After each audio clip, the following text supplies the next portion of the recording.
Number 1 Keralam. 14ഓളം medical കോളേജുകൾ, ജില്ലാ ആശുപത്രി തൊട്ട് താഴെ തലത്തിൽ PHC വരെയുള്ള സംവിധാനം. പക്ഷേ നാട്ടുകാർ അങ്ങോട്ട് പോകുന്ന പരിപാടി ഏതാണ്ട് നിർത്തിയ മട്ടാണ്. കണക്ക് വേണോ? 1000 പേരിൽ 102 പേര് മാത്രമാണ് സർക്കാർ ആശുപത്രികളിൽ പോകുന്നത്. 2014-15 കാലയളവിൽ 15 ലക്ഷം ജനങ്ങൾ ഇൻപേഷ്യന്റ് ആയെങ്കിൽ 2023-24 കാലയളവ് നോക്കിയാൽ അത് ഏതാണ്ട് 8 ലക്ഷമായി കുറഞ്ഞു. അപ്പോൾ പറയൂ, ഇതാണോ നമ്പർ 1 കേരളം? എവിടെയും ചികിത്സാ പിഴവിന്റെയും അടിസ്ഥാന സൗകര്യങ്ങൾ ഇല്ലാത്തതിന്റെയും വാർത്തകൾ. നിങ്ങൾക്കറിയാമോ നമ്മുടെ പൊതുജനാരോഗ്യ മേഖല നേരിടുന്ന ഏറ്റവും വലിയ പ്രശ്നം എന്താണെന്ന്?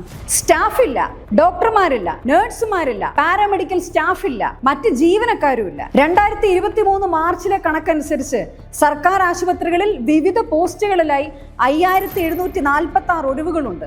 ഒരു കിടക്കയിൽ ഒരു രോഗിയെ കിടക്കുന്നുള്ളൂ എന്നാണ് സർക്കാർ വാദിക്കുന്നത്.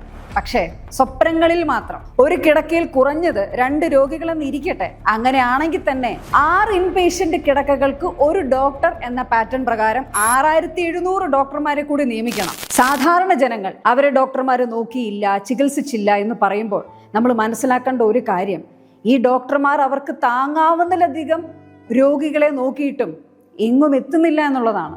ആവശ്യത്തിന് ഡോക്ടർമാരെയും നഴ്സുമാരെയും നിയമിക്കാതെ ഈ പ്രശ്നം ശാശ്വതമായി പരിഹരിക്കാനാവില്ല. പക്ഷെ ഒന്നുണ്ട്, ആവശ്യത്തിന് തള്ള്. ഞങ്ങൾ കെട്ടിടങ്ങളും സൗകര്യങ്ങളും ഒരുക്കി, ആംബുലൻസ് വാങ്ങിച്ചു, ആർച്ച് പണിതു. ഇതൊന്നും കൊണ്ട് ജനത്തിന് ചികിത്സ കിട്ടില്ലല്ലോ. ഒരിടതുപക്ഷ സർക്കാർ ചെയ്യേണ്ടുന്ന ഏറ്റവും മിനിമം കാര്യങ്ങളിൽ ഒന്നാണ് സർക്കാർ ആശുപത്രികളിൽ സൗജന്യ ചികിത്സ കൊടുക്കുക എന്നത്. സൗജന്യം എന്നത് പോയിട്ട് ചികിത്സയേ ഇല്ലാത്ത അവസ്ഥയായി. OP ടിക്കറ്റിന്, ചികിത്സയ്ക്ക്, പരിശോധനയ്ക്ക്, സർജറിക്ക്, സ്കാനിങ്ങിന് എല്ലാത്തിനും കനത്ത ഫീസ്.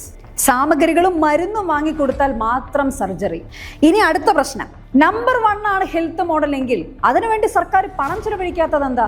കഴിഞ്ഞ 10 വർഷമായി ആരോഗ്യ മേഖലയ്ക്കുള്ള ബഡ്ജറ്റ് വിഹിതം കുറഞ്ഞു വരികയാണ്. 2022-23 ബഡ്ജറ്റ് വിഹിതം 5.55% 25-26 ആയപ്പോൾ 4.31% അത് കുറഞ്ഞു. ഇതൊക്കെ കണ്ട് മടുത്തിട്ട് ലോൺ എടുത്തിട്ടായാലും സാധാരണ ജനങ്ങൾ പ്രൈവറ്റ് ആശുപത്രികളിലേക്ക് പോകേണ്ടി വരികയാണ്. ഈ കച്ചവട സാധ്യത മുതലാക്കാനാണ് ആഗോള കോർപ്പറേറ്റുകൾ ആയിരക്കണക്കിന് കോടി നിക്ഷേപവുമായി വരുന്നത്. അപ്പോൾ അയ്യോ ഞാനൊന്നും അറിഞ്ഞില്ലേ രാമനാരായണ എന്ന ഭാവമാണ് സർക്കാരിന്. എന്തായാലും ശരി, ഒരു കാര്യം ഉറപ്പാണ്, പണമില്ലാത്തവന് കേരളത്തിൽ ചികിത്സയില്ല.